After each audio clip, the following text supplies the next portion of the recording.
Peut-être,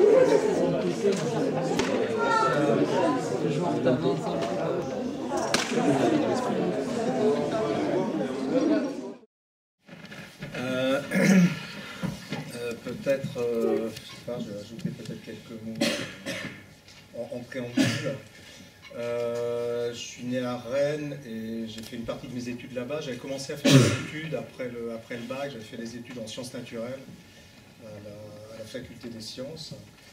Et je me suis orienté assez rapidement vers les beaux-arts. J'ai fait 5 ans dans une école d'art où j'ai passé un DNSEP. Je suis parti à la Villa Médicis très peu de temps après, à Rome. Et j'ai commencé à travailler à Paris dans différentes institutions. J'ai travaillé au Musée national d'art moderne, faire des conférences. J'ai fait un certain nombre d'années à l'Université d'art plastique à Paris 1 et aux Beaux-Arts de Paris, où j'enseigne quelque chose de complètement différent de ce que je faisais au Musée national d'art moderne, puisque là je fais du dessin d'après modèle vivant, qui est un truc que je ne pratiquais jamais. J'ai jamais pratiqué ce dessin d'après modèle vivant quand j'étais à l'école. J'enseigne sans l'avoir appris, évidemment. Et pendant d'assez nombreuses années, j'ai fait des tableaux en sortant, je sais pas, peut-être d'afficher sur quoi ça ressemble. Alors, si je le fais avec le pad de côté, c'est beaucoup plus difficile.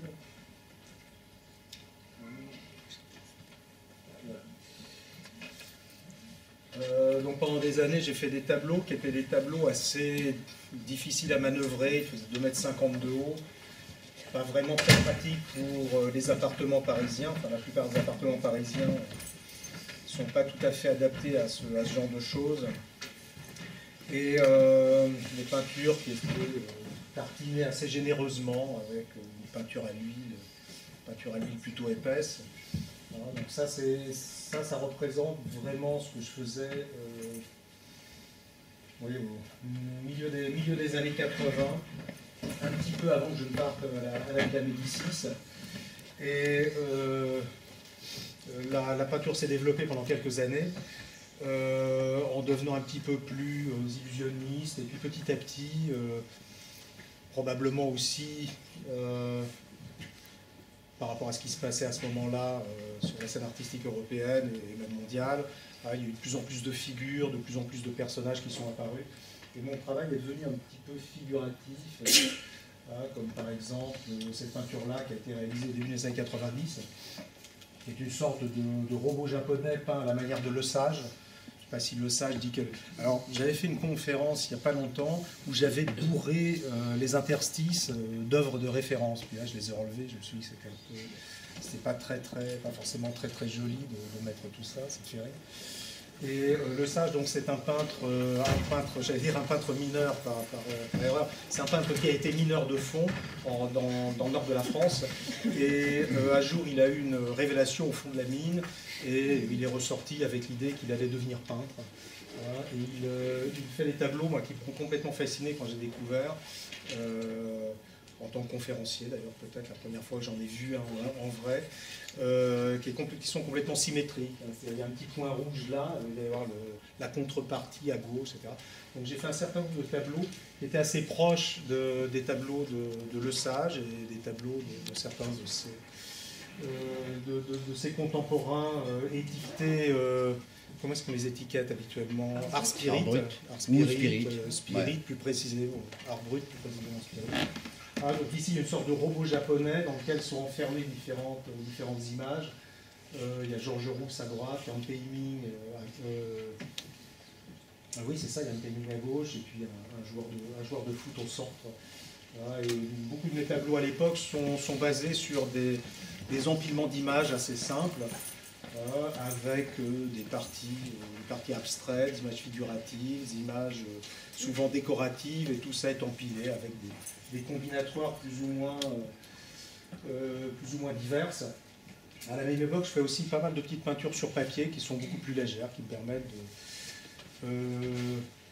de travailler avec plus de vitesse et qui me permettent aussi de compiler des images plus variées que les grands tableaux. Voilà, les grands tableaux n'avaient jamais permis de faire autant d'assemblage.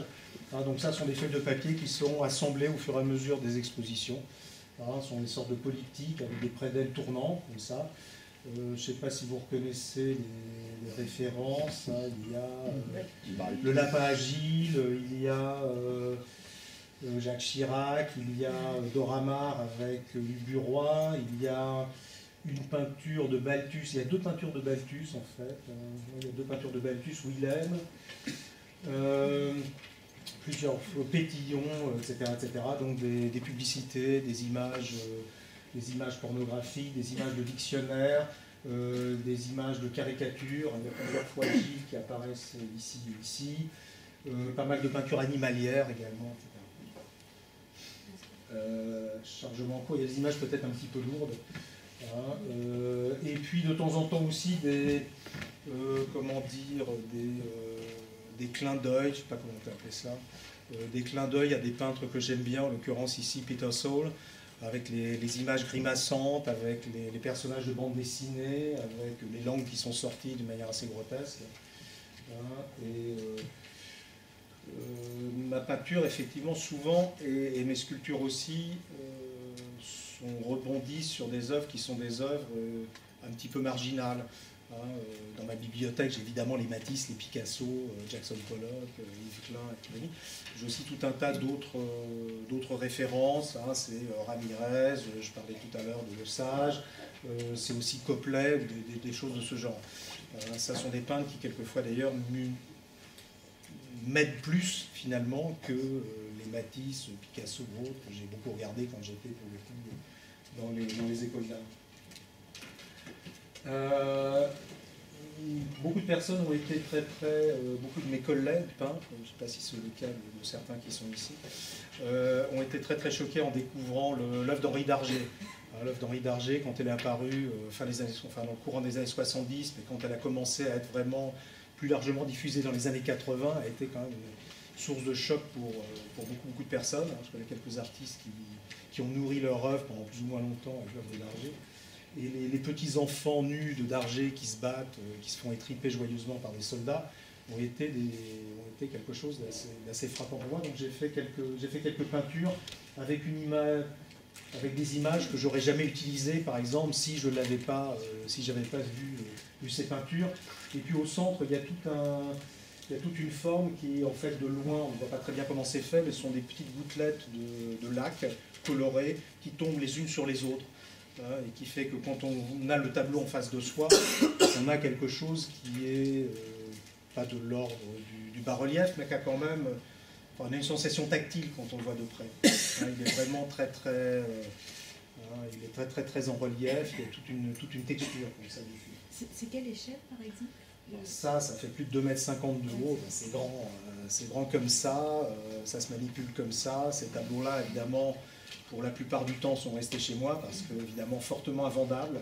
Il y a quelques-uns qui ont été vendus malgré tout, mais évidemment, ce sont des choses stockées. Et c'est le cauchemar pour les escaliers également. Pas du tout. Non, mais c'est absurde, mais quand on est... Enfin, je sais pas, moi, dans mon atelier, je rêvais tout un tas de choses.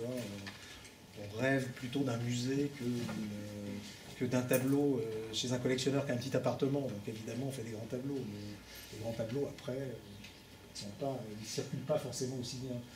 Voilà, donc ça sont des tableaux assez grands. Donc chaque petit point est un petit point qui souvent est en fait travaillé, retravaillé, etc. avec des empilements de couleurs. Et puis avec quelque chose là pour le coup qui était beaucoup plus proche d'un monsieur aussi qui m'a beaucoup intéressé, qui s'appelle Crépin. Il y a eu quelques tableaux de lui qui ont été exposés il n'y a pas longtemps à la Maison Rouge à Paris, qui faisait des tableaux. Lui, il pensait qu'il avait une mission pendant les années 40, c'est de faire un certain nombre de peintures afin que la guerre cesse. Donc il y a toute il y a vraiment l'idée que l'œuvre d'art là a une nécessité très forte, une urgence.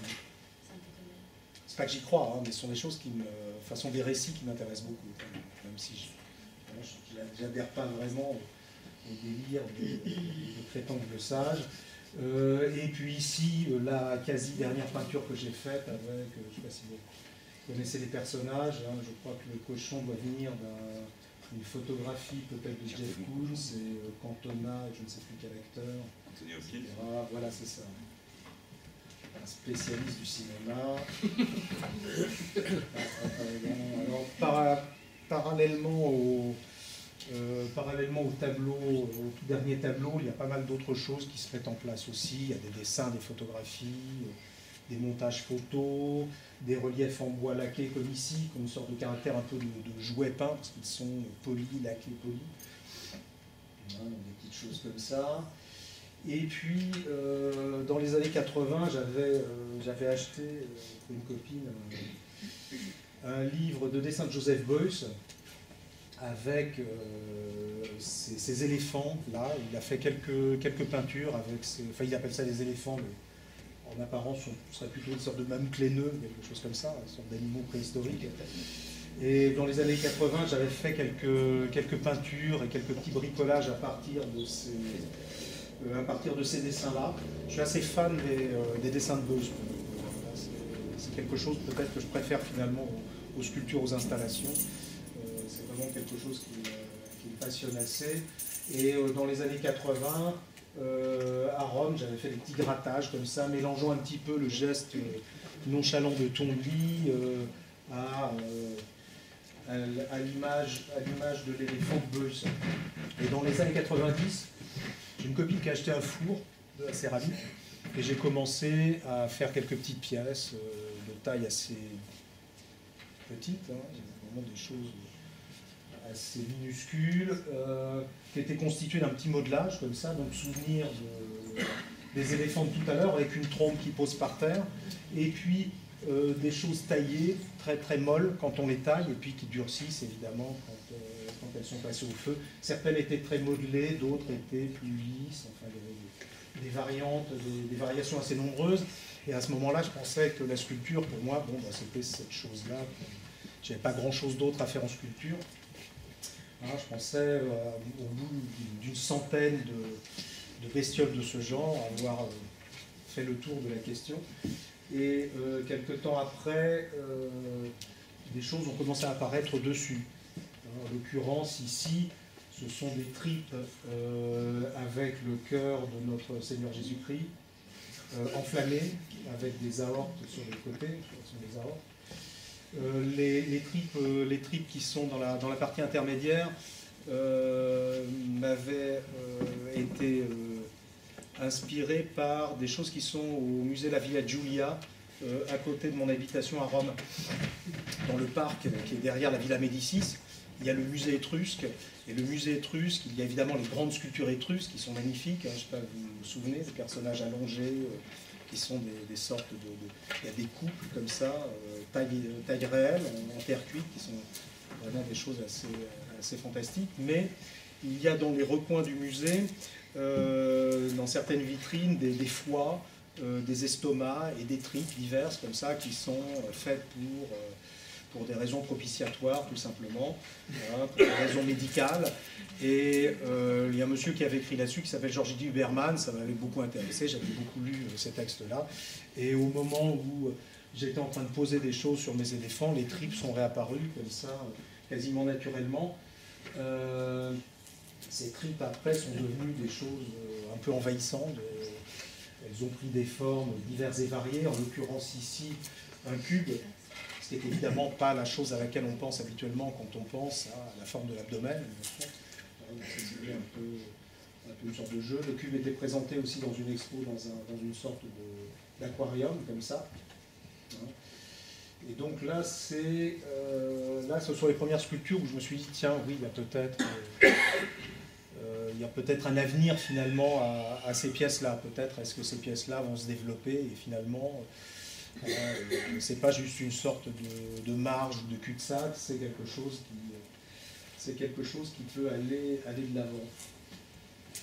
Alors toujours dans les tableaux anciens que j'ai fait dans les années 80, il y a plusieurs compositions comme ça qui étaient basées sur une idée assez absurde, l'idée de mettre une balustrade au milieu du tableau, comme si la balustrade tenait le tableau, et de faire un objet parfaitement symétrique au centre du tableau. Et ces balustrades sont devenues ultérieurement une série que j'appelais des patères. Alors, pater, si mes souvenirs sont bons, je les écrivais comme pater, la pater où on accroche des vêtements, parce que ces objets étaient accrochés au mur comme des patères. Donc ça pouvait être effectivement utilisé dans ce sens-là, mais c'était évidemment aussi l'idée de jeu avec le pater de paternoster, le père en latin. Et donc là, j'ai fait un certain nombre de variations sur ce thème de la pater. Ça, c'est une des plus anciennes, avec une idée un petit peu stupide que j'avais, que heureusement, je n'ai pas développée, je crois. C'était, comme j'étais breton, comme je suis breton, complètement oublié les origines. Je m'étais dit, tiens, ces patères-là, ça me donnait furieusement envie de faire de l'émail, parce qu'évidemment, je restais quand même un petit peu peintre. Le volume sans couleur, je ne voyais pas non plus très bien l'intérêt. J'avais furieusement envie de travailler les couleurs. Et je m'étais dit, tiens, je vais croiser cet objet qui est un peu la dimension des vierges qu'on fait à Quimper, comme ça, petits objets qu'on met habituellement dans la maison, sur le linteau de la cheminée, etc. Et je vais les colorer comme les Quimpers, c'est-à-dire avec la gamme de couleurs bleu, jaune, un certain type de bleu, un certain type de jaune, le rouge, le noir, le blanc. Et finalement, je ne l'ai jamais fait. Je pense que ça, c'était une bonne chose de ne pas le faire, mais j'ai cette idée comme ça de croiser deux références vraiment plusieurs références très lisibles et très visibles. Enfin, c'est devenu quand même une série qui s'est développée avec des choses plus ou moins lisibles. Celle-ci, évidemment, le côté phallique est difficilement ratable, peut-être un peu moins dans d'autres formes comme celle-ci, où là, j'ai commencé à utiliser des empreintes de différents objets pour donner un côté un peu mécano-biomorphique, disons, assez phallus, et leur donner aussi, pour le coup, une autre... du coup, je leur ai donné également un autre nom. Évidemment, voilà. Je leur ai donné un autre nom, j'appelais ça Reagan, c'est-à-dire comme si ces phallus étaient en fait des pistolets laser issus des livres de science-fiction que je lisais quand j'étais adolescent. Alors, il y a d'autres origines, aussi approfondissement théorique avec un phallus ailé qui se repose sur une petite tablette, avec un cœur, donc mixage évidemment des éléments, le cœur de tout à l'heure qui là prend la place des testicules et c'est agrémenté de sortes d'ailes un petit peu piquantes, dans une expo qui devait s'appeler Ex Voto, si mes souvenirs sont bons à l'époque. Et toujours le cœur ailé, avec ici une pièce qui était faite pour une sorte de commande, pour une exposition thématique dont je ne me rappelle exactement plus du tout ni le titre ni l'occasion. Donc une petite pièce faite un petit peu comme les autres. Alors pourquoi est-ce que je tourne en rond? Je ne sais pas. Parmi les autres références, il y a des visites que je fais dans des musées, notamment ici, le musée Guimet à Paris, qui est un musée que je fréquente depuis très longtemps, puisque la première visite, j'ai dû la faire quand j'étais en première année aux Beaux-Arts, quelque chose comme ça. Donc, le musée Guimet, avec ses colonnes qui sont en bas. Il y a des colonnes Khmer qui sont vraiment très fines, très découpées, comme ça, dans la salle du bas à droite. Et il y a également, pas très loin, des stèles avec des rangées de Bouddha qui apparemment doivent être 1000, des sortes de Bouddha comme ça, qui sont clonés d'un bout à l'autre de la stèle, et qui m'avaient donné envie de faire la même chose sur des pièces de forme plus ou moins phallique, qui ressemblent plus ou moins aux grandes balustrades de tout à l'heure, mais pastillées avec des têtes que j'emprunte ici ou là à différents objets. Il y a des super-héros, des poupées diverses, je ne vais pas en faire un catalogue complet, mais enfin, vous avez un petit échantillonnage là. Donc là, il y a toute une série de pièces qui ont été faites comme ça, qui sont quelquefois assez grandes. Donc vous imaginez évidemment un travail assez laborieux d'emprunt, découpé, collé, etc. Comme il y en a une quantité assez considérable, évidemment, c'est un travail qui me prend pas mal de temps. Ce qui n'est pas désagréable non plus, cette espèce de... On est là comme ça en train de travailler, en train de tourner en rond sur le même objet. Parmi les images de référence documentaires qui n'ont pas sauté, il y a cette peinture de Schinkel, faite pour le fond de scène de Mozart, La Reine de la Nuit, ici, hein, qui est sur son croissant lune, on la voit peut-être pas très bien, donc qui est ici avec sa couronne. Et cette idée de Schinkel, je ne sais pas où il allait chercher ça. Je ne sais absolument pas pourquoi il a fait cette image-là, enfin pourquoi il a aligné surtout les étoiles comme ça. Pour moi, un mystère absolument total. Enfin, les étoiles, c'est vraiment, normalement, quand on regarde ça la nuit, c'est au contraire le désordre le plus total. Et lui, je ne sais pas pour quelle raison, se met les alignés par trois, en les peignant comme ça, comme s'il les peignait. Donc ça m'avait beaucoup fasciné. C'est une image qui m'a toujours beaucoup plu. Et évidemment, ces sortes de clonages comme ça de personnages sur mes colonnes n'est pas complètement sans rapport avec cette chose. Alors là, on voit un petit peu plus de près ce qu'il y a. Vous avez un Balzac, un super-héros en plastique, une sculpture avec des Africains en train de danser dont j'ai coupé la tête. Un personnage de science-fiction, différents singes. Ça, c'est avant l'émaillage. Autre image de référence, évidemment, par rapport à celle-ci, donc ces trois images, ces différentes images, évidemment, vont ensemble. Hein, c'est Otto Runge, avec un petit peu la même chose que Schinkel, hein, mais lié avec des têtes de Pouty, où là, on a vraiment une idée de clonage absolument parfait, absolument...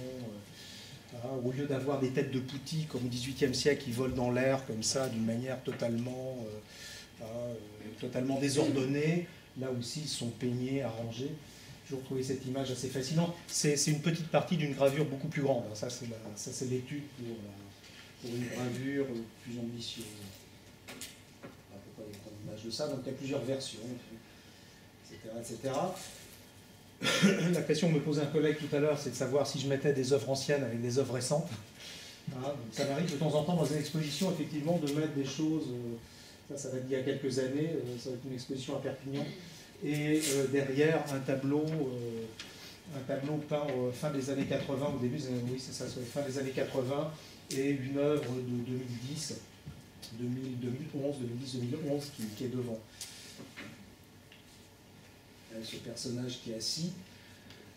En ce qui concerne la technique, vous avez déjà vu un petit peu tout à l'heure hein, comment se fabriquent ces œuvres. En fait, je fais relativement peu de modelage avec ce matériau qu'est la terre, qui est, qui est vraiment fait pour le modelage, qui est très pratique pour être modelé. En fait, je fais beaucoup d'empreintes. Un petit peu de coulage, comme la figure assise qui était tout à l'heure. Et une grande partie de mon travail est fait, en fait, pas avec directement l'empreinte de ma main. Hein. Ce sont des emprunts d'objets divers, des moulages, hein, et des choses comme ça qui sont assemblées. Il y a énormément d'assemblage. Par exemple, le cube, enfin, la partie vaguement cubique qui est au centre, ce sont des moulages de têtes, de visages de certains de mes amis, qui ensuite sont posés à plat pour fabriquer des facettes et ensuite coller les uns aux autres pour monter cette sorte de boîte comme ça. Donc il y a relativement peu finalement relativement peu de travail, disons, de modeleur comme on le fait habituellement, comme on le fait très souvent en terre. Alors, il y a quelques petites sculptures aussi qui font partie d'une sorte d'autre famille un petit peu différente, qui sont des objets plus inspiré, disons, par le Giacometti des années 30, hein, le biomorphisme des années 30, des choses comme ça, que je réactive ici ou là, hein, pour des pièces généralement de plus petite dimension, comme ça par exemple. Voilà, si vous connaissez, enfin, ceux qui ont certaines idées des œuvres surréalistes de Giacometti dans les années 30, probablement reconnaissent un petit peu certains des éléments qui sont ici. Voilà, ça fonctionne aussi peut-être un petit peu de la même manière. Et là aussi avec pas mal de moulage. En fait, la plupart des parties qui sont là sont des parties moulées et assemblées. Voilà, et ensuite, il y a toute la partie, de couleur qui est faite en deuxième, troisième temps. Qui encore une fois est quelque chose qui est évidemment pour moi très, très important. Voilà, les petites œuvres aussi un petit peu marginales comme ça, des œuvres faites avec des cuillères trouvées, des petits objets, des petites choses faites en 3 minutes et comment dire, qui du coup ont un statut un petit peu différent, mais sont toujours assez intéressantes. Là, il y a également, dans le travail depuis quelques temps, les sculptures sont agrémentées d'écrans, comme ça, une sorte de parties qui sont plates. Et ces parties qui sont plates me permettent de déposer des décalcomanies d'émail dessus, qui sont ensuite recuites, hein, comme dans les assiettes, les mugs, vous voyez, ce genre de choses. Avec en l'occurrence ici, alors ça fait partie de toute une série où il y a des images très diverses et variées, mais ici c'est une sculpture qui est photographiée sur la sculpture, donc dans cette pièce-là. Alors parfois, les idées de sculpture apparaissent à des moments assez inattendus. En l'occurrence ici, je ne sais pas si vous vous souvenez de cette scène de Goldmember. Non, vous m'avez moins cinéphile encore que moi. Vous avez le Dr. Evil qui s'enfuit dans son sous-marin. Il y a un truc qui m'avait frappé. Alors déjà, l'image du sous-marin qui visiblement est une espèce de maquette filmée dans une baignoire, on imagine, c'est assez amusant. Mais ce qui m'avait beaucoup plu dans cette scène, c'est le battement des pieds qui fait avancer le sous-marin. Donc vous avez Dr. Evil comme ça qui devient une espèce de grosse machine avançant sous l'eau.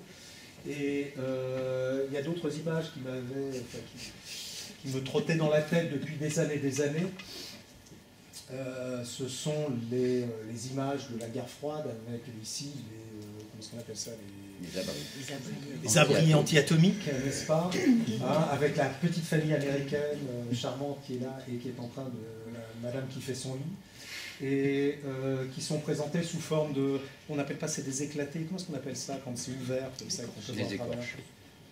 Pas un écorché non plus. Enfin, l'écorche, le terrain. Je ne sais plus comment on appelle ça, enfin ça doit, j'imagine que ça doit avoir un nom. Hein, et plusieurs de ces images-là étaient parues également dans les revues de l'International situationniste. J'avais essayé à l'époque de faire des petits trucs à partir de ça, en faisant notamment des dessins qui étaient assez pitoyables. Et cette image de cylindre ouvert comme ça, qui est éclaté, me trottait dans la tête. Et ces deux images-là sont devenues ce sous-marin, qui ensuite a été présenté dans une vitrine un peu à la manière de... C'est grand comme c'est grand comme ça. C'est une réduction. C'est belle. C'est Jarry qui disait ça. Non, Vincent. Ouais. Hein, une dame qui s'étonnait, il disait non, c'est une réduction. Non, c'est un sous-marin avec des cristaux à l'intérieur qui sont présentés comme une sorte de fenêtre, comme ça, à l'intérieur. Et c'est devenu toute une série de sous-marins. Voilà, il était présenté un peu comme ça, comme s'il était au musée de la Marine. Tout à fait. Et là, Giacometti, excuse-moi, parce que oui, il y en a un. Giacometti toujours. C'est devenu aussi de la peinture. Enfin, c'est de la peinture, c'est de l'émail peint, c'est de l'émail passé sur du carrelage et cuit. Voilà, et ensuite remonté de la sorte. Donc il y a toute une série de dessins qui va avec ça. Il y a des dessins très très nombreux, c'est-à-dire que de temps en temps je dessine des choses diverses et variées, mais il y a quelques formes qui reviennent de temps en temps. Il y a ces sous-marins-là. Je me déconcentre. Je m'en parlais tout à l'heure, des voitures, etc. Voilà. Donc ça c'est pour revenir un petit peu au tableau. Voilà. Si vous avez une salle de bain, n'hésitez pas. Donc le sous-marin devient tout un tas connaît tout un tas d'avatars comme ça, divers et variés, avec des formes assez différentes et des reprises d'autres techniques. Ici, ce sont les petits vermicules que l'on fabrique, vous savez, avec ces objets dont se servent généralement les enfants le mercredi après-midi pour s'occuper, faire de la pâte à modeler. Voilà, donc on fait des petits vermiculites comme ça, moi je les coupe et puis je les colle sur la surface, qui prend un temps évidemment assez considérable. Voilà, ça fabrique cette sorte de... ces sortes de poils comme ça. Alors ici, ça fait partie des œuvres qui sont faites par coulage. Hein, donc il y a une structure en terre qui est faite, en terre crue, et avant qu'elle ne sèche, je coule de la terre, de la barbotine très très liquide dessus, hein, pour obtenir ce sorte de côté corallien, comme ça, cette sorte de côté très, enfin, pas vraiment très transparent non plus, disons, parce qu'on ne voit pas vraiment au travers, mais on peut rentrer, le regard peut rentrer à l'intérieur comme ça de ces couleurs. Ouais, donc c'est une sorte de gisant qui lève un petit peu la tête et avec une sorte de sous-marin brûlé qui serait au-dessus. Et différents... C'est fait en 3 morceaux, ça? J'aurais dû te laisser faire la conférence. Ça va être fait en 5 morceaux. Ouais, il y a 1, 2, 3, oui, en 5 morceaux. Et pour le transport, c'est 5 morceaux ou c'est... Ah bah c'est très pratique pour le transport, oui. C'est pratique pour la cuisson parce que ça rentre dans un four plus petit et c'est beaucoup plus pratique pour le transport. Quand j'avais présenté la pièce précédente chez ma galeriste, elle m'avait demandé un petit texte parce qu'évidemment elle n'avait pas voulu se fendre du texte, comment est-ce qu'on appelle ça, le communiqué de presse. Donc le communiqué de presse m'a obligé à regarder ma sculpture et à en tirer quelque chose. Ce qui est généralement quelque chose que je ne fais pas. Généralement, je confie ça à quelqu'un d'autre, et puis les autres personnes se débrouillent. Il y a des professionnels pour ça. Et du coup, j'avais repensé au personnage de Lascaux, qui est au fond du diverticule, là, tout au fond à gauche, en bas, et ce personnage qui est allongé, qui a une sorte d'érection et qui a à côté de lui cet oiseau et ce bison qui est en train de perdre ses tripes, etc. Et je me rappelais de toutes les choses qui ont été inventées à propos de cette scène, qui sont assez... les textes là-dessus sont très très nombreux, très variés. Hein, et donc du coup j'avais fait une sorte de petite histoire qui était un renvoi entre cette scène chamanique pour certains, de chasse pour d'autres, etc. Et la pièce que j'avais faite en céramique. Il y a également toute une série, alors je ne sais plus ce que j'ai mis, Cela aussi, j'ai retiré quelques images documentaires. La première fois, quand j'ai pensé pour la première fois à cette série, c'est à propos d'un commentaire, non pas d'une œuvre précisément, mais d'un commentaire d'œuvre. Il y a un artiste américain qui s'appelle Robert Gober, qui avait fait des sortes de faux éviers, de faux lavabos dans les années 80, qui étaient accrochés dans les galeries, comme ça. C'était un jeune artiste qui avait démarré comme ça très très fort. Moi, je me souviens de la première fois que j'avais vu ça, je n'avais pas été extrêmement emballé. Et puis je tombe sur les textes où le commentateur parlait de cette matière, et il parlait des orifices, des bondes de ces choses, comme si c'était des orifices du corps humain. Et je me suis dit, qu'est-ce que ça pourrait donner si je prenais au pied de la lettre ce qu'il écrit. C'est-à-dire que je me suis dit, tiens, Robert Gober, lui, il les fait en plâtre. C'est laqué, mais dessous, c'est du plâtre, du grillage. C'est pas vraiment de la terre cuite émaillée qu'il utilisait pour faire ses lavabos. Je me suis dit, moi qui utilise de la terre cuite émaillée, si je l'émaillais en blanc, au lieu de faire des couleurs comme je l'ai fait d'habitude, avec mon passé de peintre, je ne peux pas m'empêcher de mettre forcément un petit peu de rouge si j'ai du bleu, etc. Là, je vais faire des pièces monochromes blanches, ou peu s'en faut, et puis je vais faire comme Gober, c'est-à-dire je vais faire des orifices humains, mais pas des sortes de métaphores ou de choses lointaines comme ça. Je vais faire véritablement un sphincter, comme ça que je vais coller dessus, hein, comme si c'était... et puis je vais le présenter un peu comme un ex-voto. Et donc, il y a toute une série comme ça, avec différentes inscriptions. Hein, je vous passe les meilleurs, hein, là je vous passe quelque chose qui est une référence, parce que je sens que ça va faire ricaner les voisins. C'est ici avec une référence savante bataillienne. Là je suis protégé par, évidemment, tu imagines, avec des sphères, pardon. L'anus solaire. Voilà, voilà, faut le dire. Il faut le dire. Donc ici, une pièce comme ça. Alors ça, c'est dans mon atelier, ça sont des moules les moules qui me servent à faire les pièces que vous avez vues tout à l'heure. Donc là, il y a les têtes, le super-héros. Ça, c'est un morceau de vaisseau spatial en plastique pour enfants. Ça, c'est une manette de, comment dire, un contrôle électronique pour un jouet que j'ai piqué à mon fils. Enfin, bon, ça, c'est au musée Guimet également. C'est un collier en os qui est dans une vitrine au premier étage. Hein, c'est petit détain.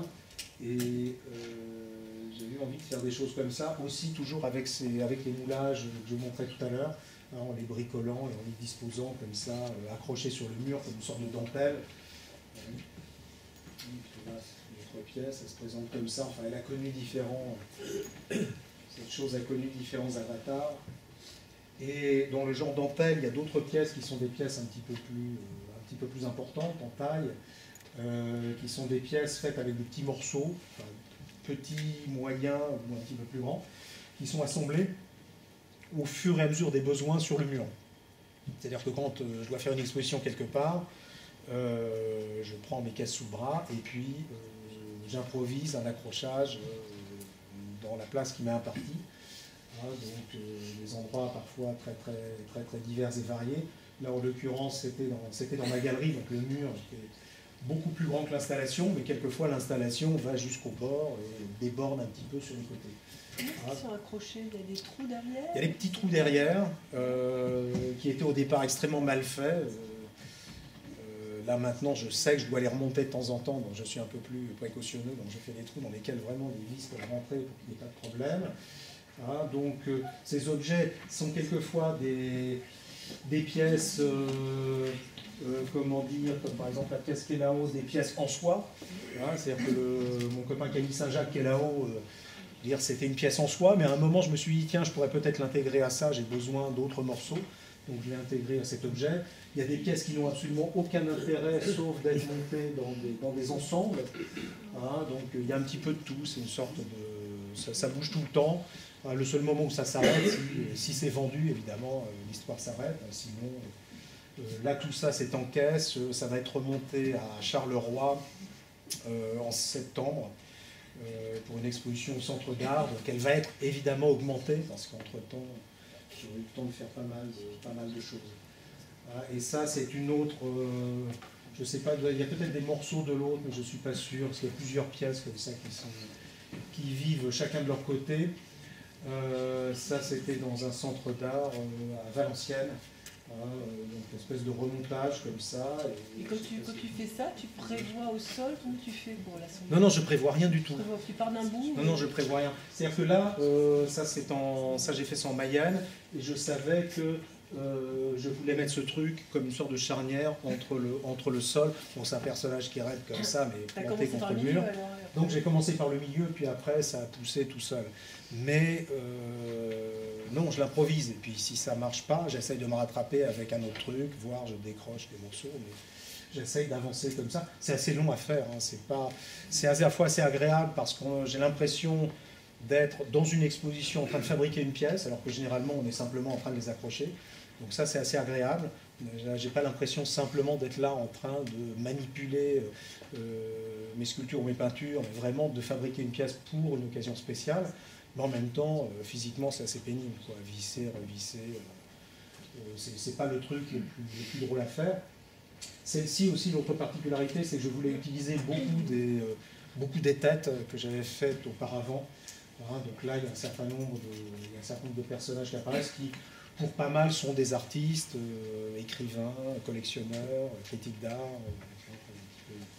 Il y a un petit peu de tout dans les têtes qui sont ici, voire des anciens étudiants. Voilà, donc voilà, ça donnait ça de côté avec le truc comme ça, un petit peu en oblique.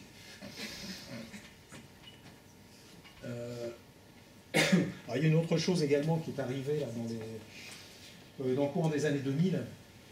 Il y a un moment pendant lequel j'ai travaillé à New York, et à ce moment-là, j'ai trouvé une plaque en plastique à côté de chez moi, un truc assez dégueulasse, vraiment jeté, avec lequel j'ai commencé à faire des empreintes. Et là, c'était le tout premier truc que je faisais, des petites gouttelettes de blanc sur les reliefs des empreintes. Et cette chose-là, petit à petit, est devenue un truc beaucoup plus important que cette minuscule sculpture. Que ce petit objet qui était plutôt, je ne sais même pas si à l'époque je regardais ça comme une sculpture ou vraiment comme une sorte de test plutôt que d'une sculpture à part entière. Quelques années après, je me suis souvenu que dans ma documentation, j'avais ça, qui était ma passion de jeunesse. Ça, c'était les trilobites que je cherchais en Bretagne. Je passais des heures entières à casser des cailloux en Bretagne pour aller chercher ces animaux du silurien et de l'ordovicien en Bretagne. Et je me suis rappelé tout d'un coup que ces choses qui m'avaient complètement obsédé quand j'étais jeune, en fait, étaient réapparues un petit peu sous cette forme-là des années plus tard. Pardon ? C'est quoi le mot, pardon ? Les trilobites. Les trilobites, ce sont normalement des sortes de petits crustacés qui vivaient au fond de l'eau.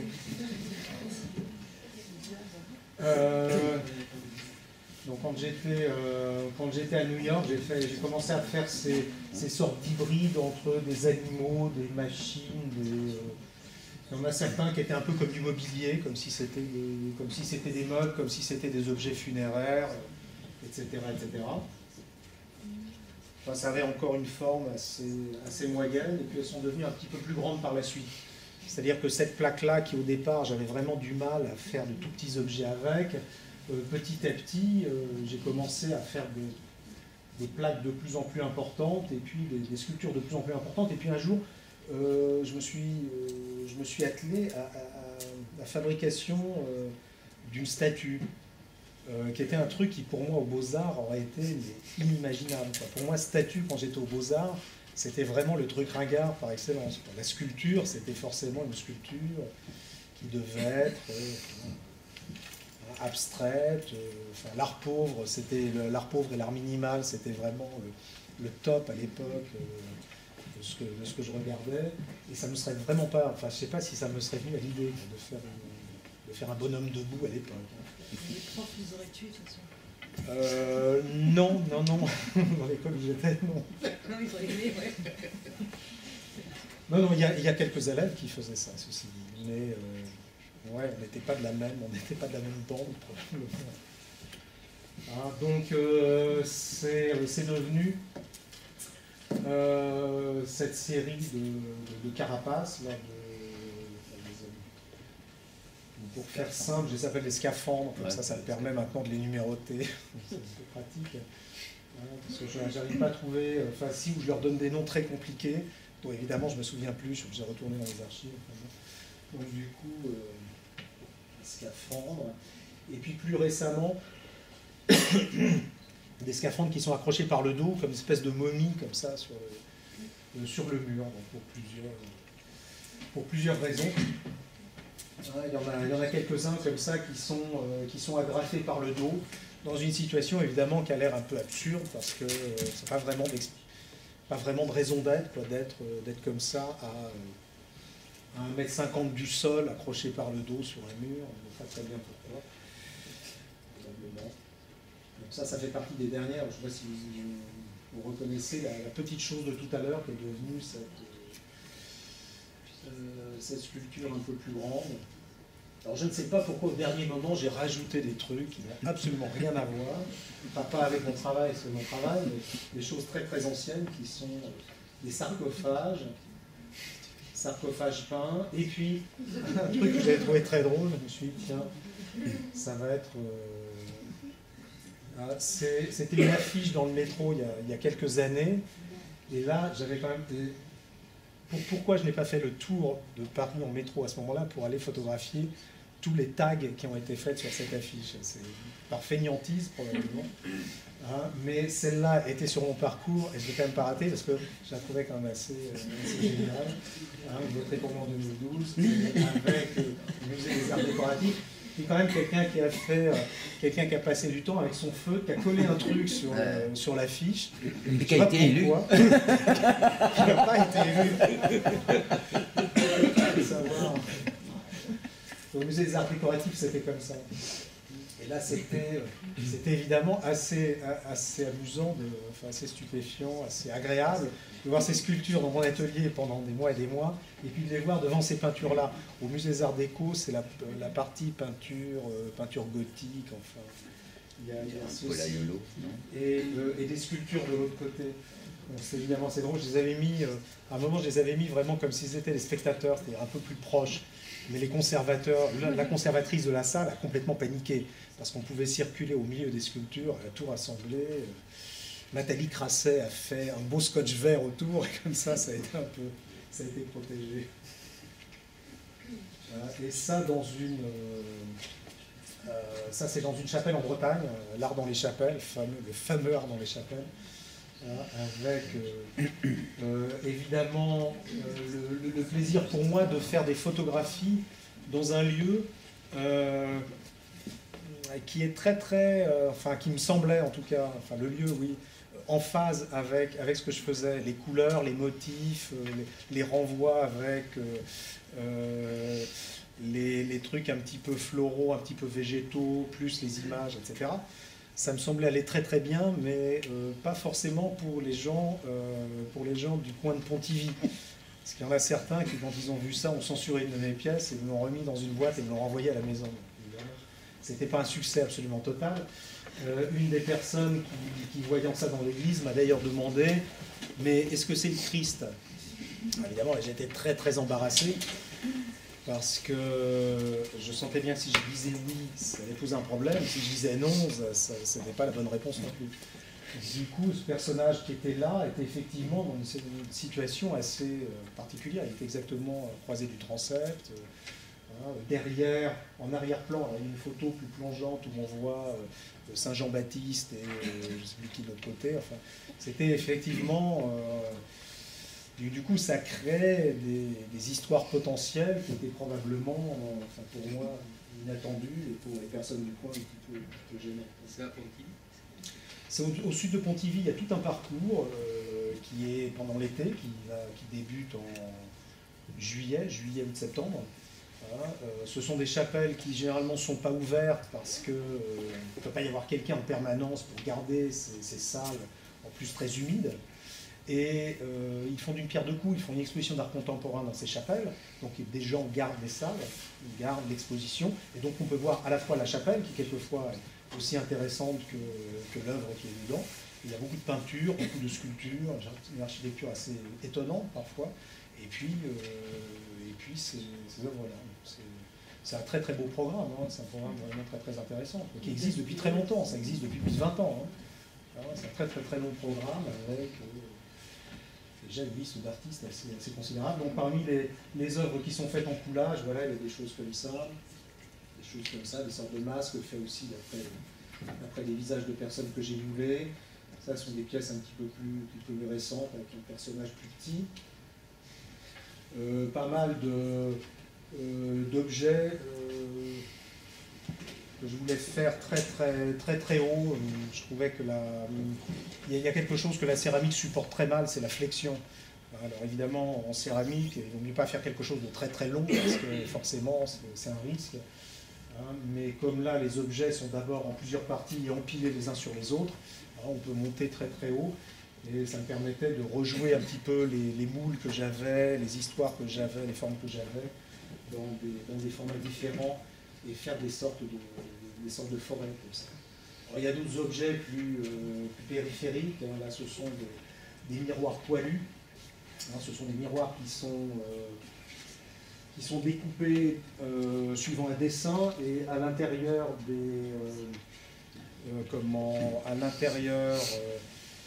des fissures sont collés des poils. Et il y a un encadrement un peu à la manière de... Comment s'appelle-t-il ? Il y a quelques céramistes français qui faisaient des formes comme ça, assez rondes, dans les années 50, dans les années... enfin, vraiment... là, ça se voulait un petit peu ce genre de choses, quoi, une céramique, vraiment... La céramique telle qu'on l'a pratiquée dans le renouveau de la céramique des années 50. Ah, et donc, autre miroir poilu avec celui-ci, doublement poilu, puisqu'il y a ces sortes de vermicules qui sont ici, plus des poils qui apparaissent là dans les interstices. Des petits tableaux qui sont des tableaux assez en relief. Hein, donc, le tomblis ici est un petit peu décollé de la plaque qui est en dessous, hein, où je faisais l'hypothèse d'une influence de ça et tomblis sur les groupes de musique qui sont derrière. Hein. Donc Sepultura, Van Halen, Marilyn Manson, j'en passe et des meilleurs. Ce qui est évidemment une hypothèse très très très gratuite. Hein. C'est pas du tout, n'imaginez pas que derrière il y a un concept très solide. Hein.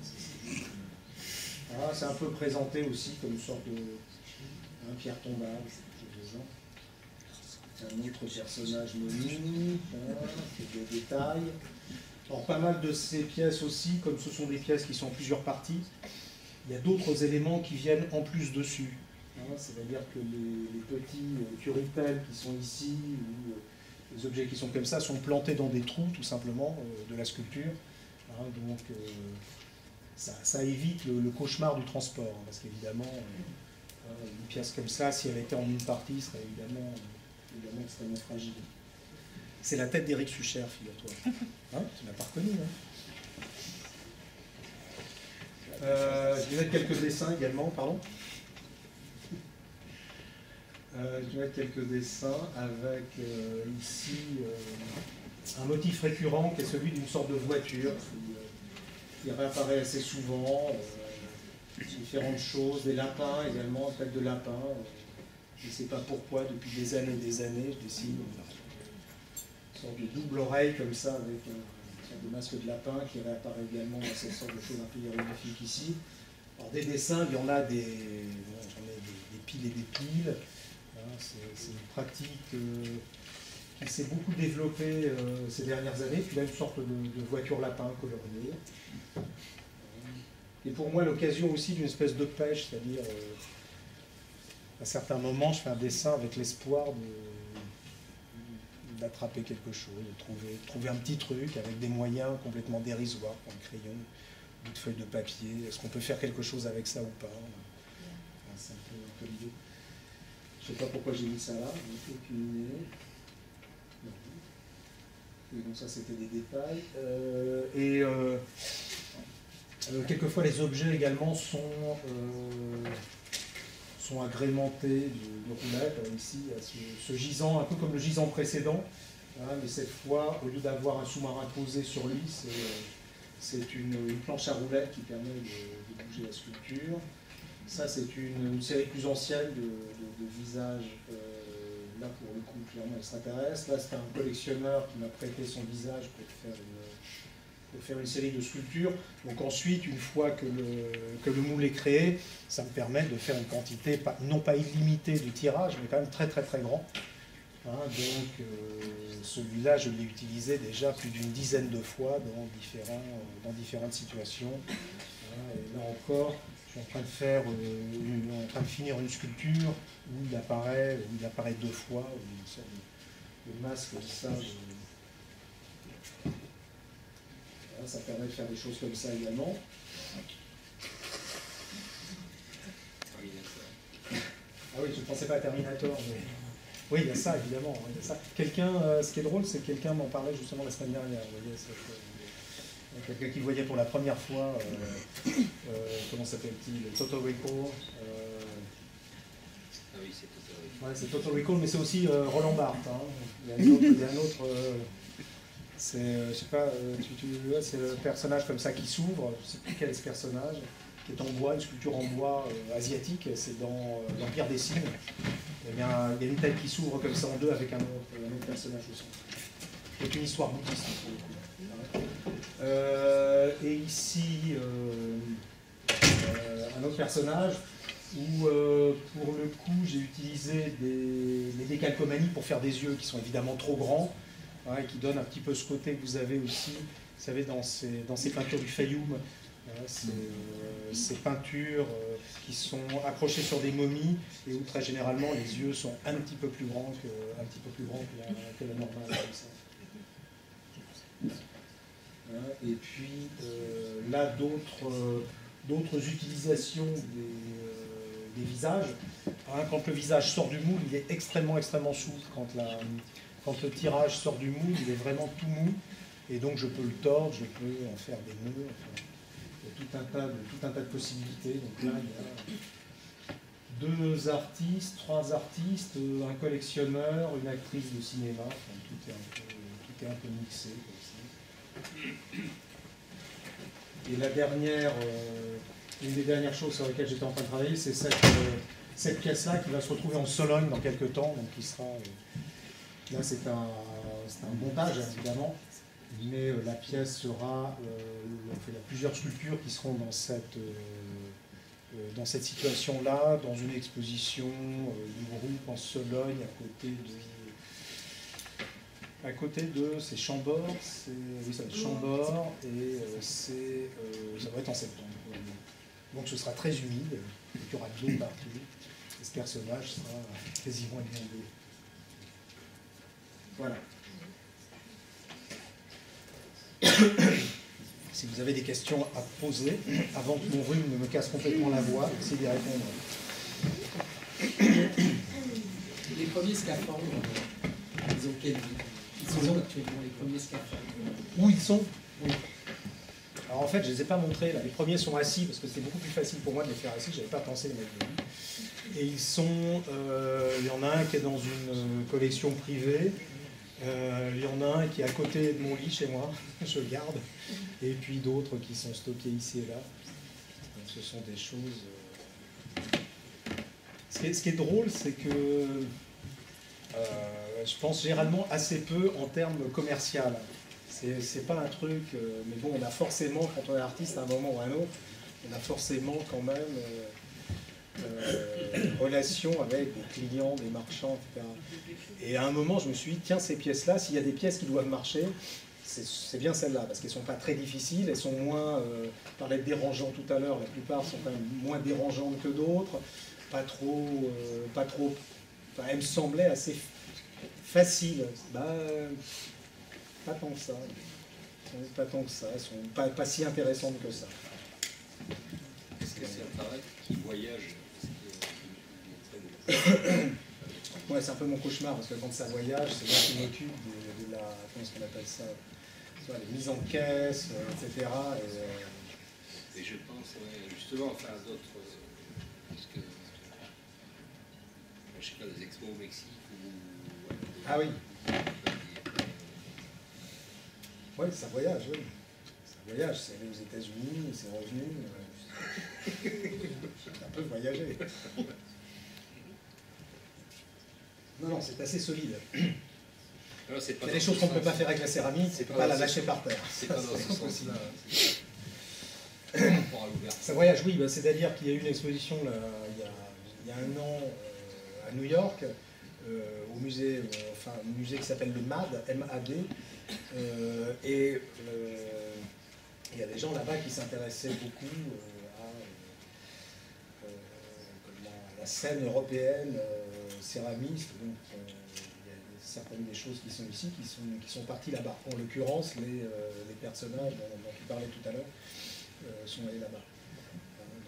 Ouais, mais pas tant que ça non plus.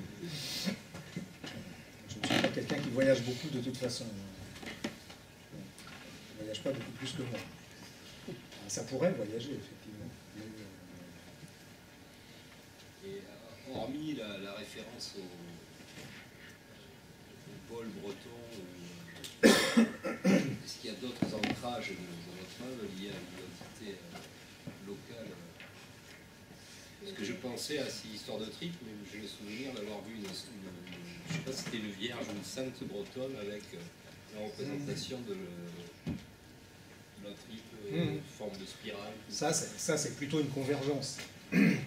Ça, c'est plutôt un effet de convergence, c'est-à-dire que le côté grotesque des saints qu'on peut trouver en Bretagne, mais pas seulement en Bretagne, effectivement, à un moment ou à un autre, ça ressemble à ce que je fais. Mais ça, c'est plutôt de la convergence.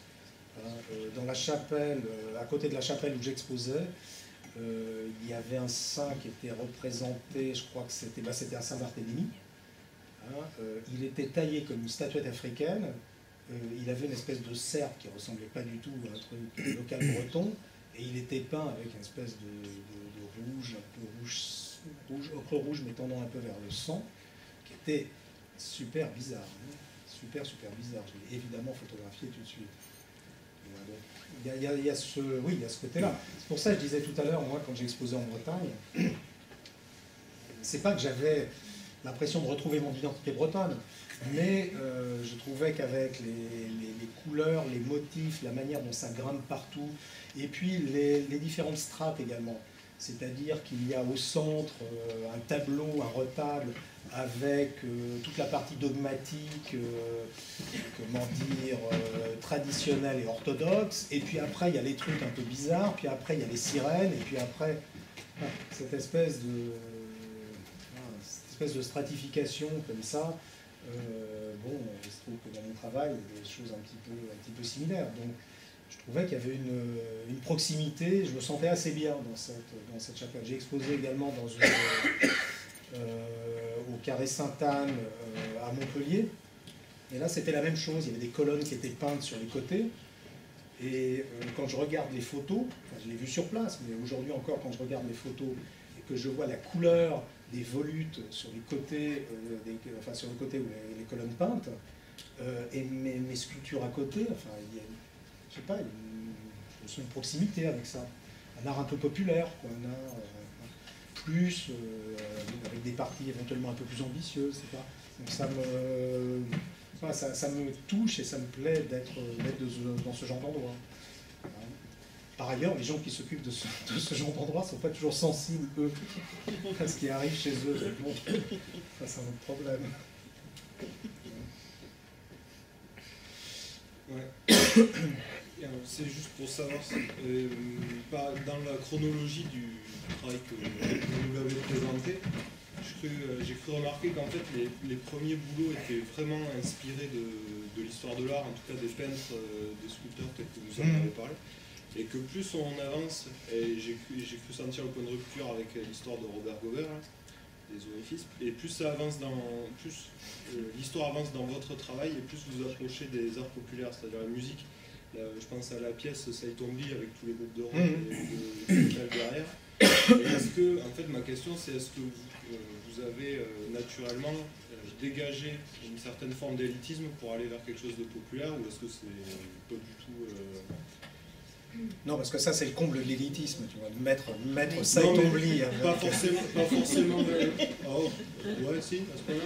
Ah ouais, ça c'est bon, ça c'est un twist. Ça, et il revient souvent, parce qu'on l'a vu encore. Oui, non, mais je suis fan. Je parle des groupes, totalement fan. Les formes vont vers quelque chose de cinématographique, etc. Ça se contente plus d'être... Saïtombli, je rêvais d'aller le voir quand j'étais à Rome. Puis bon, j'ai jamais osé frapper à la porte, j'ai jamais osé le rencontrer. Mais effectivement, les pièces, elles sont faites pour que il y ait un doute. On peut se demander effectivement si je lui fais pas plutôt un drôle de coup plutôt que... Non, je l'aime beaucoup. Mais effectivement, en même temps, même ses idoles, on a envie de les... Pardon ? Autant que Robert Gobert. Non, Robert Gobert, c'est autre chose. Non, ce qui m'avait intéressé chez Robert Gobert, c'est vraiment... Enfin, il y a des pièces de lui que j'aime beaucoup par ailleurs, mais ce qui m'avait vraiment intéressé beaucoup, c'est le commentaire. Ça, je trouve ça génial. Il y a des moments de commentaires qui sont extraordinairement inspirants. Beuys également. Beuys, m'inspire beaucoup, ses dessins m'inspirent beaucoup, ça me plaît. Hein. Maintenant, effectivement, ce que j'en fais ne sera peut-être pas tout à fait dans le... Saïtombli, j'ai jamais rien fait d'aussi léger, d'aussi... Saïtombli, hein. Voilà. Je suis un peu plus pesant que lui. Même quand j'essaye de faire des trucs comme ça, ouais, tu vois, je reconnais quand même que je ne suis pas dans le même registre. Mais en même temps, je joue avec ça. Je joue avec ça parce que je les aime aussi, et parce que aussi, quelquefois, il y a d'autres choses qui peuvent me faire réagir. Par exemple, les commentaires. Par ailleurs, pour répondre un petit peu plus précisément à la question, c'est vrai qu'à un moment, c'est peut-être plus facile de faire... comment dire, d'inclure des choses d'art populaire et autres dans un travail. À un moment, quand on est élève, étudiant, ceci dit, je faisais déjà des choses comme ça quand j'étais étudiant. Je crois qu'en troisième année, je faisais des trucs qui auraient facilement pu être des calendriers des postes. Donc, j'ai toujours eu un peu cette tentation-là. Il faut dire aussi que mon grand-père, à la retraite, faisait de la peinture. J'ai découvert la peinture en le voyant peindre. Et il faisait des gravures dans du bois, il faisait donc des reliefs comme ça qu'il peignait, qu'il coloriait. Alors évidemment, forcément un peu... J'ai jamais peut-être qu'à certains moments, j'ai dû mettre ça de côté. C'est-à-dire, au début, quand j'étais aux Beaux-Arts, j'allais certainement pas mettre ça en avant, par exemple. C'était pas possible, parce que les choses qu'on découvre à ce moment-là, etc. Mais très très vite, quand même, c'est revenu. C'est revenu aussi parce que quand j'étais en troisième année, c'était la période de la figuration libre. Alors évidemment, là, ça nous a autorisé à faire tout un tas de trucs. Voilà. Il y a eu un rebond à ce moment-là. Et la peinture, t'as arrêté complètement Oui, oui, c'est comme ça, c'est-à-dire pour des raisons diverses et variées, pour des raisons de temps, aussi pour des raisons là aussi de rebondissement, c'est-à-dire je fais une sculpture et puis je vois déjà la sculpture suivante. Les peintures, il est rare par exemple que je voyais la peinture. Les peintures que je faisais, je les improvisais et je voyais rien du tout. Donc c'était moins agréable finalement. Parce que la sculpture, j'ai quelquefois quand même une espèce de... Tu vois. Non, puis surtout... c'est un autre temps de réalisation. La sculpture, c'est hyper long.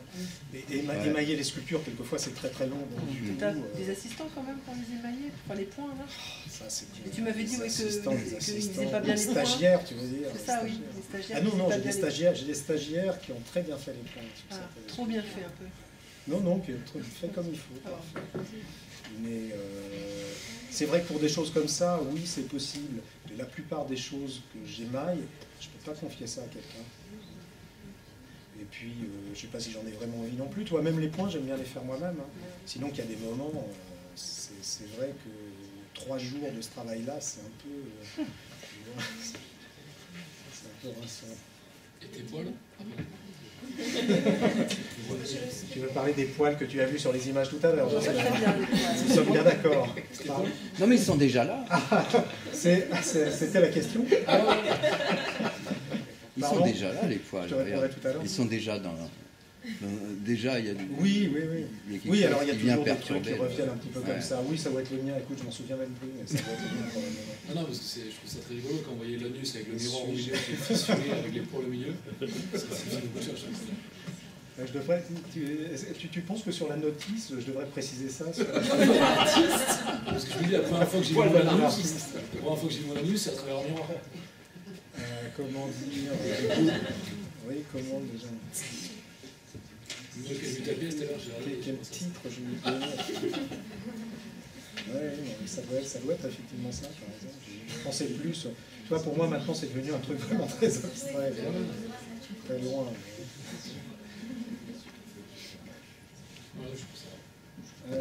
Qu'est-ce que tu penses de cette scène céramiste dont tu as évoqué au moins que New York reconnaissait qu'il y avait une scène céramiste?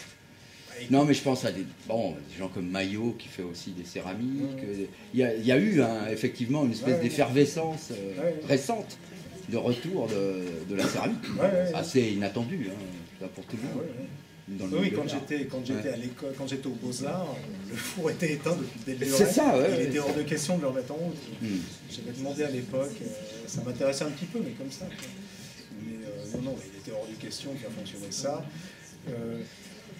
Tu sais, moi j'ai fait ça un peu dans mon coin et j'étais un symptôme. C'est ça, mais tout étonné qu'aujourd'hui il y ait une scène céramiste dont tu participes.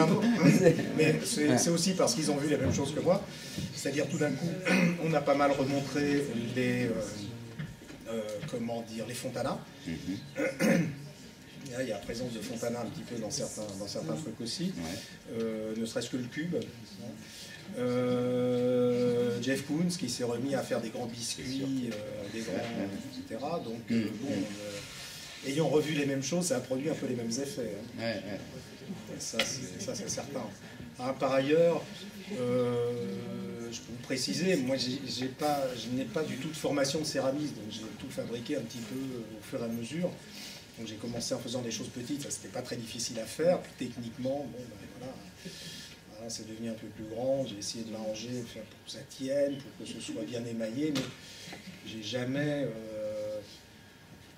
comment dire, jamais suivi de cours de céramique et je découvre des choses quasiment toutes les semaines, techniquement je veux dire.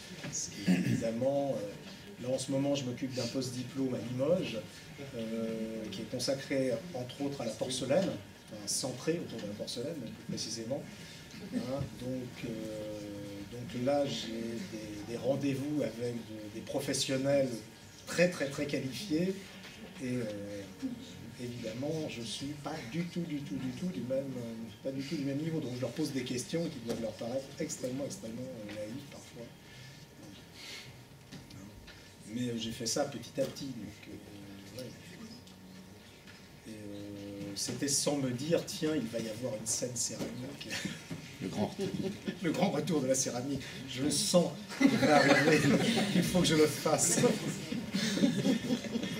Ouais, non, ça coïncide aussi avec des pratiques qui sont éminemment singulières, c'est-à-dire détachées de l'idéologie de la modernité. Ouais. Tu vois, enfin, je veux dire, c'est clair que toi, tu as rompu avec ça assez tôt, finalement. Ouais.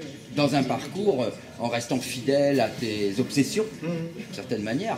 Tu es comme un artiste brut, mais qui aurait tout le background d'un artiste qui est passé par une école. C'était mon rêve, un moment, d'être un artiste brut, mais quand j'y ai pensé, c'était déjà. Mais on peut pas. On peut pas le décréter. Ce que tu dis sur la modernité, tu vois, c'est que quand j'étais encore à la Villa Médicis, tu vois, je rêvais d'être Barnett Newman. Le boulot, hein, parce qu'entre Barnett et ça, tu vois, il y a du travail à faire. Mais est-ce que c'est ce qu'il fallait être Barnett Newman? Ça suffit. Non, mais tu te rends compte, c'était encore un fantasme à l'époque. Bien sûr. Faire un tableau avec une ligne, je disais, wow, ça j'aimerais ça. Faire un tableau avec 2 lignes, comme ça, point barre. Et tu crois que ce fantasme est encore présent? J'en sais rien, j'imagine, il y a des certainement qui font ça. Il n'est plus aussi très bien, répandu en tout cas. Pardon? Il n'est plus aussi répandu ce fantasme-là qu'il l'était à l'époque où tu faisais tes études. Oui, probablement. Je pense. Ouais. Le fantasme d'être Gouéry est peut-être plus répandu aujourd'hui que tu le crois. Je crois que je vais mourir avec ça. Ouais, je ne sais pas. Enfin, je ne rêve plus de Barnett Newman depuis un moment. Ça va revenir. Mais c'est pas possible. Je trouvais ça assez beau. Et pas mal d'artistes de ma génération étaient quand même moi, je vois où ont basculé à un moment, effectivement, dans notre côté. Ont pu être fascinés par une pratique basée sur quelque chose de, tu vois, Nil Toroni, quelque chose comme ça. Tu fais un pari, et puis après, tu joues les dés, et puis après, j'aurais bien aimé. Je me serais peut-être en ligne. C'est ça. Voilà. Autre question?